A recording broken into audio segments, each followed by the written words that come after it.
Okay, let's get to the shop talk part of this. Right now all I'm really working on is I keep having this problem where my dig lever flops around and locks up the rear wheels when I don't want it to.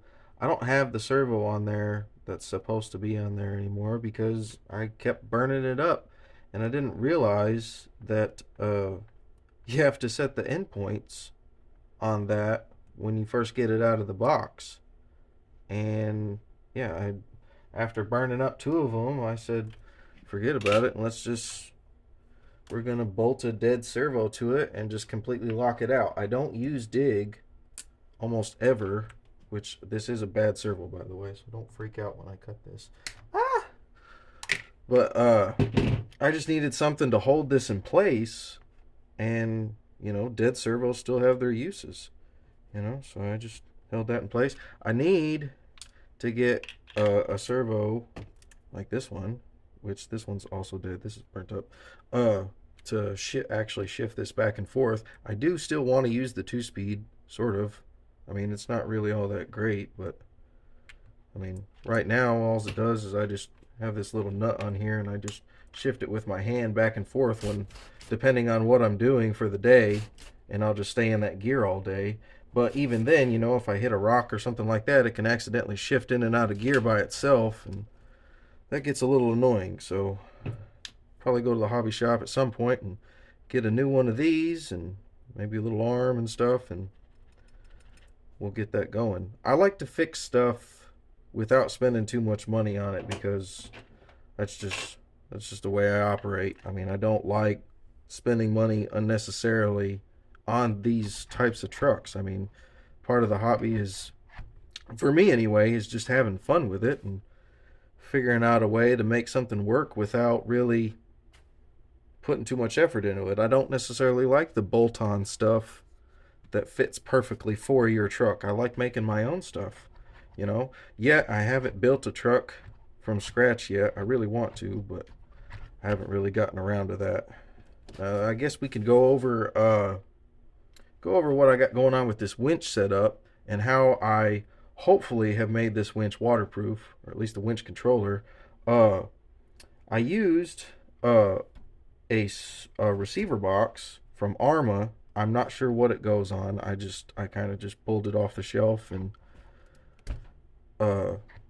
said, hey, that probably will work. So I have my winch controller inside this receiver box here. I don't know if you can see that real good or not, but I just have it screwed to the floor pan there, and then I have it wired up to the winch here. Now the winch itself should be waterproof. I mean, there's nothing really in here that's gonna mess up if it gets wet, and I haven't had any issues yet. It still works just fine, and maybe this little plug might be a weak point for water, but we'll figure that out when the time comes, because I don't want to stop going in water, because you guys know from my videos, I really like to go in the water. I like to turn these into little boats. Yeah, that receiver box so far is going to keep that controller from getting wet, and we'll just see where we go from there. Hopefully this dead servo will hold that dig from accidentally locking up when I don't want it to, and maybe we can get a servo here in the next couple days to get that figured out. Not really sure what else to do with this rig, honestly. I mean, I really like the way it's coming together. Trying to do a super scale rig. I figured this was the best truck to use for it. I mean, it's got an interior, it's got all these little scale accessories. This little thing, I'm kind of proud of this. This is some fun little engineering here. What I did is I just took some really small, like tiny door hinges, and put some double stick tape on both of them, and then just taped it to the, let's see if we can do this without dropping everything. I don't know if you can see that in there, but little bitty hinges in there. And they're just double stick taped down. I don't know how long it'll last, but it's lasted this long so far. A bunch of little scale items in there. I love my little scale cornhole set. But Yeah, that rack is from the Night Runner. That's a Night Customs rack that I used to keep on my Night Runner, but I've kind of been giving the Night Runner to my son to run, and he doesn't really seem to care about this little scale items and stuff. He just likes to drive. So I took all the little scale items off of that and carried it over to this. I didn't necessarily want to put anything on the roof yet. I'm planning possibly of putting a secondary roof rack on here, or maybe doing something with this rigid light bar. I haven't decided yet, but this little build is working so far. I mean, it's a really durable rig. I mean, I haven't really had any major issues with it. I flipped it over, or I changed it over to the straight axles. That's the straight axle conversion kit from Axial, and I haven't really noticed a big drop in performance. Not for what I do. I mean, if you're trying to get into technical crawling and everything, I mean, that's going to limit you quite a bit. But I don't know. I really like it. It's a good little rig. This transmission, not my favorite. Not to work on anyway. It is a quiet transmission. I do like that, but I mean, the gear ratios in it and stuff like that. I mean, I could live without it. I mean, I may eventually go with the transmission that's in the new truck that's out. What is that? It's the I don't know. Oh, what's that new one? Base Camp? Yeah, it's the Base Camp. That's what that is. The Base Camp transmission. I think that'll bolt in there. If not, I can drill some holes and make that work. But that's what I like to do. I mean, I just see what I can do to make things work. Kind of like this little dead servo idea. I mean, yeah, I could just keep buying servos and actually program this properly to use the dig and then just not use it, but that seems like a waste to me. I have my winch right now set up on this 3-position switch, which I absolutely love. I mean, I wish I would have gotten a winch sooner. This is it's a really fun build now that I got the winch. I try to use it whenever I can to try and see what I can do with it, and it's proven really useful. I've used it about 4 or 5 times so far. Plenty strong enough. It can lift the whole truck up. It's a great little winch. But that's what we're working on today. I'm just gonna do this. I'm gonna change I think I'm gonna change the pinion gear out on my daughter's truck. I'll get around to that later, but we'll see where we go from there. First I gotta test this and see if that actually works or not, holds it in place so that I'm not accidentally locking the dig up when I don't want to. So let's see how good my editing skills are today. And oh, look at that. Awesome. Aren't I just the best editor ever? So this is my daughter's truck. This is what she drives. I have this hard body. I got this off a Wish for, I want to say it was like 35 bucks back then. It's a really sturdy little hard body. It's been through a lot over the years. I want to say this body's about 2 years old. She wanted the doors off finally, so that's what we're working with now. I have this hard body mounted to a Redcat Gen 8 frame, and it's just this little just one screw right here on each side of the frame, and that's what holds the whole body on. Let's get that going. There you go. Magnet. Need to repaint that. It's starting to show through some. I had these painted black so that it can't really see all that well. And voila, there we go. And then on this one, get that battery off of there. Bunch of sticky tape holding that together. I know this looks like a mess, but function over form. Then with my kids, I only let them run 2 cells. 3-cell power, just they break stuff. very easily. And 35C, that gives them plenty of power to do what they want to do, follow along and drive with us. They don't really need to be any stronger than that.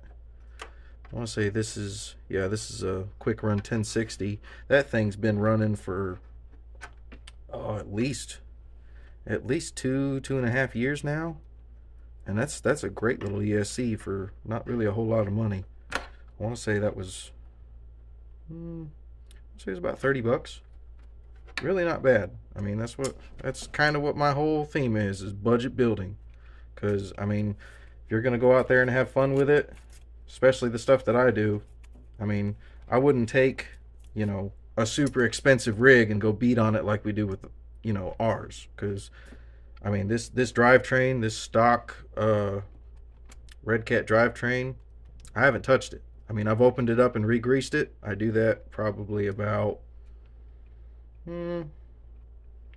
every 15 or 20 packs. I'll open this transfer case, re-grease it, check the bearings, stuff like that. But I mean, honestly, this is a great little drivetrain. I mean, I haven't had any real issues with it. The only thing I had issue-wise with the Redcat was just the axles. The Redcat axles just don't hold up to the rest of the drivetrain's durability. I mean, I don't know if it's that potted metal or whatever it is. I mean, it just I was snapping axle housings, I was chipping gears, and it just didn't work out so well. So as far as axles go on this, got a bunch of something in there.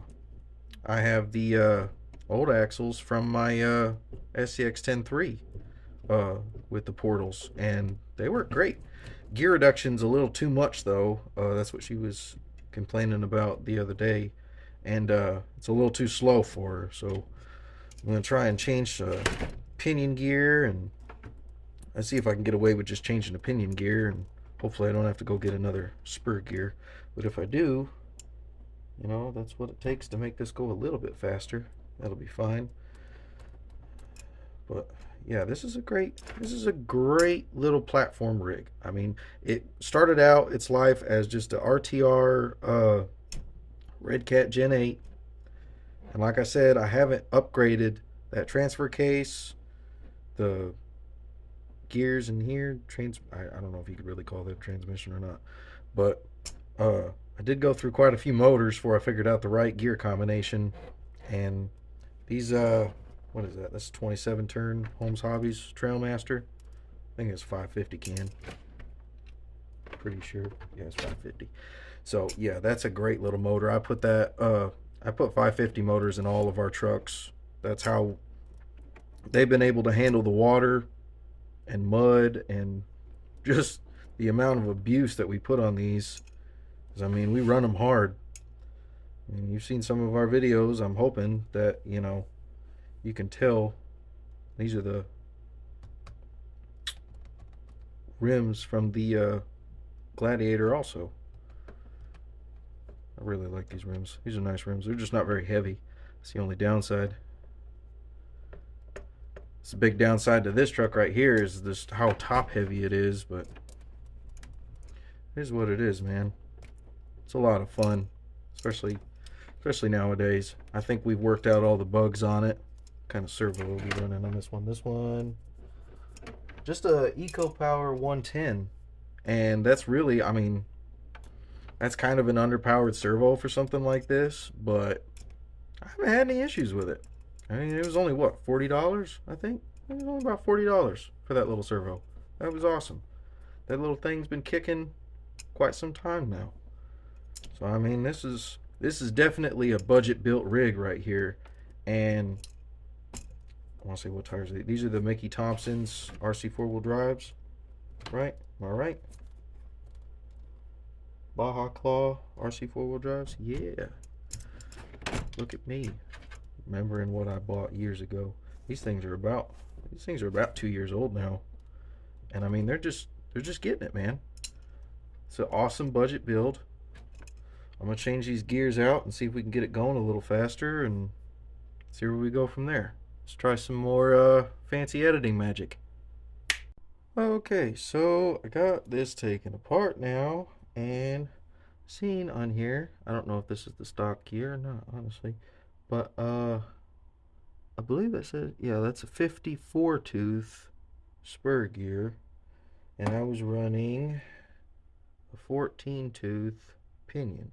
And somehow, because of the gear reduction and the portals, I was barely getting any speed out of this thing, wheel speed, and I got this Traxxas 45 tooth. So maybe if we can find a bigger pinion somewhere, or maybe we can just run the 14 with the 45 tooth, and maybe we'll get some more wheel speed out of it. Maybe. I don't know. Don't use my words or ramblings for any advice whatsoever.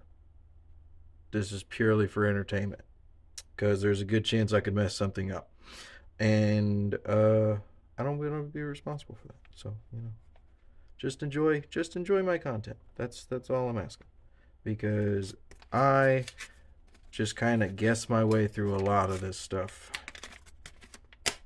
And yeah, I'm putting Traxxas parts in a Red Cat. I also have Axial parts in there too. And everything seems to be running just fine so far. You don't have to be brand specific. If it fits, it fits. At least that's my opinion. Alright, got that going. Let's see if we can pop these little clutch plates off of here. Oh, there we go. There's one. Oh, there's two. And I know you're supposed to use new ones, but remember that whole thing I said about budget? Boop, look at there. Oh no, it's not gonna work now. It might not, I don't know. Figure it out. I mean, that looks pretty good to me. Put that in there. Come on, there you go. It fits. Look at that.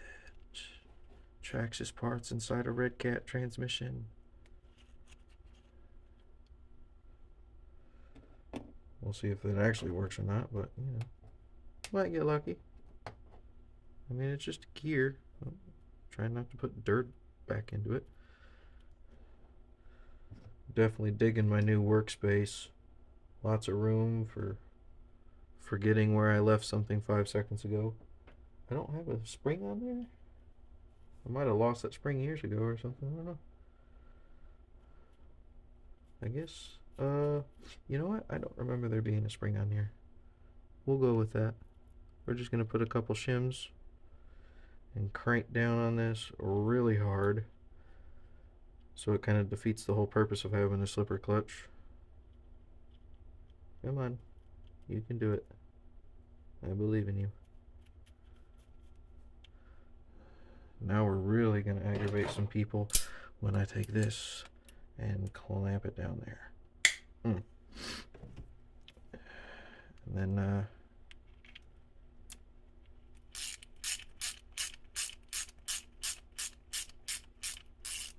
here's the thing about this kind of stuff, alright?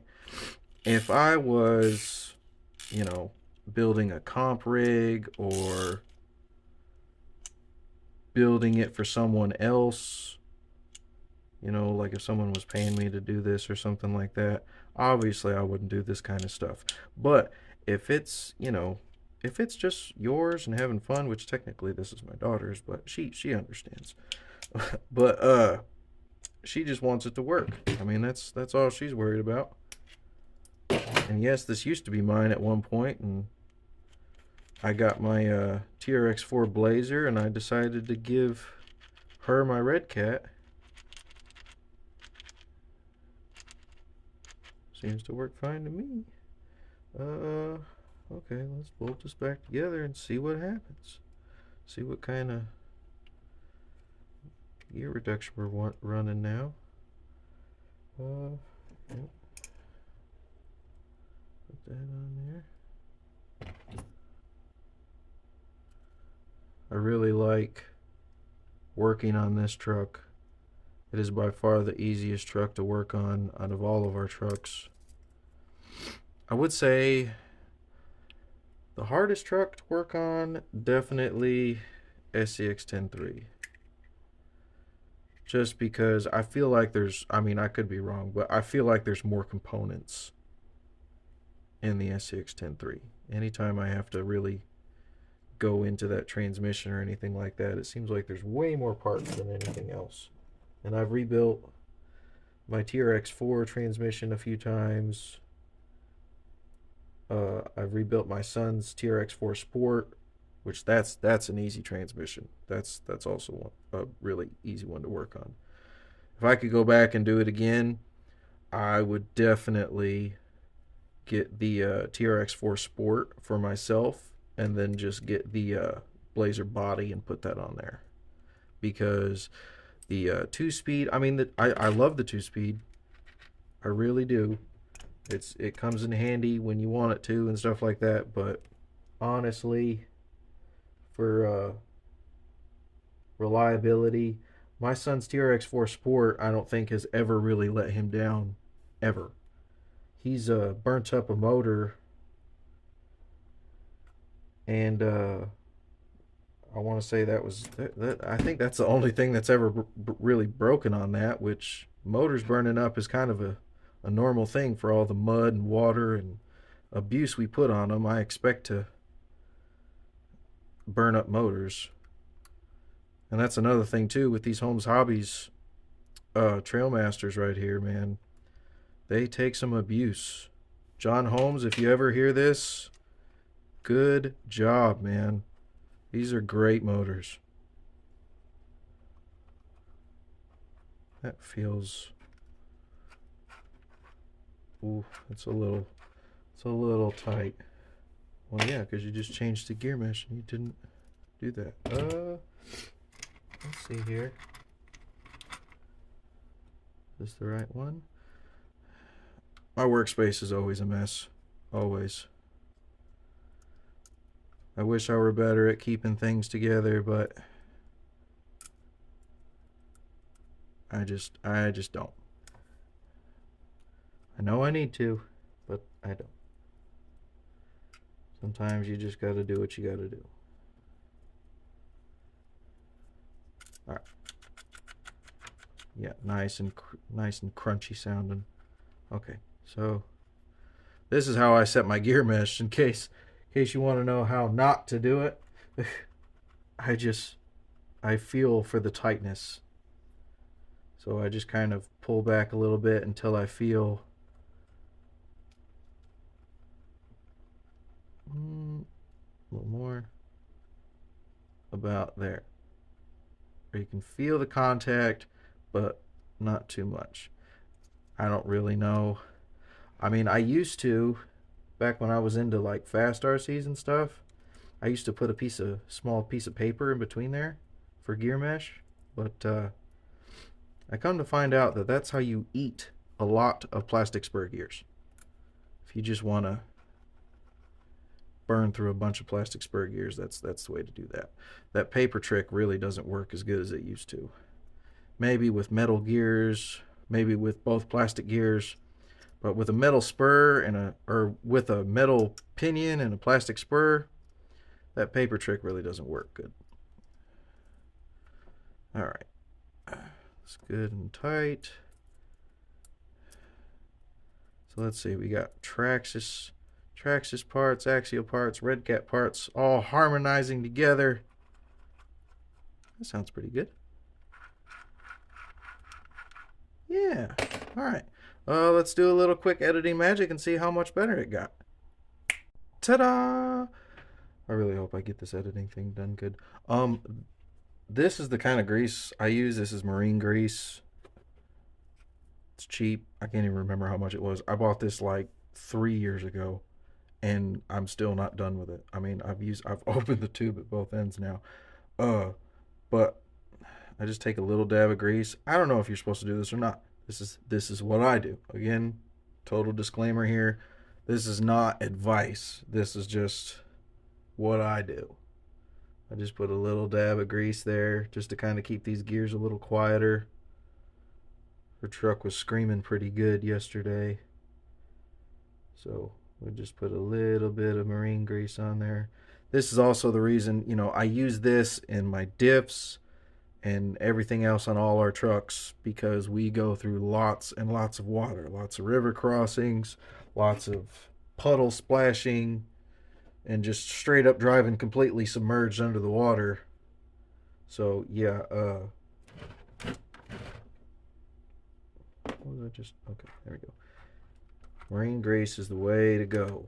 Now, I know they have special, like Cow RC has special grease that's formulated for RCs and stuff like that. But again, budget friendly. This is how I stay in the RC hobby, is I figure out a way to make things work, because if I waited till I had the money to pay for the right parts for the right truck and everything like that, I mean, I wouldn't get to go out as much. Sometimes you just got to make that stuff work. And that's what I do. I mean, I just either have the right parts or don't have the right parts and just sit there and look at it on the shelf, or you can slap something together and go have fun. And I choose to slap stuff together and go have fun every time. This little tiny screw cover is always kind of a pain to get on. Some days it looks like it's going in just fine now. Alright, let's see. See what kind of wheel speed we're looking at now. Ah! Yeah, you're not going to be breaking any speed records, but boy, it could really crawl slow. See if I can throttle it just a little bit. Yeah, that's satisfying. Well, still have plenty of low speed control, that's for sure. I would have thought that would have made more of a difference, but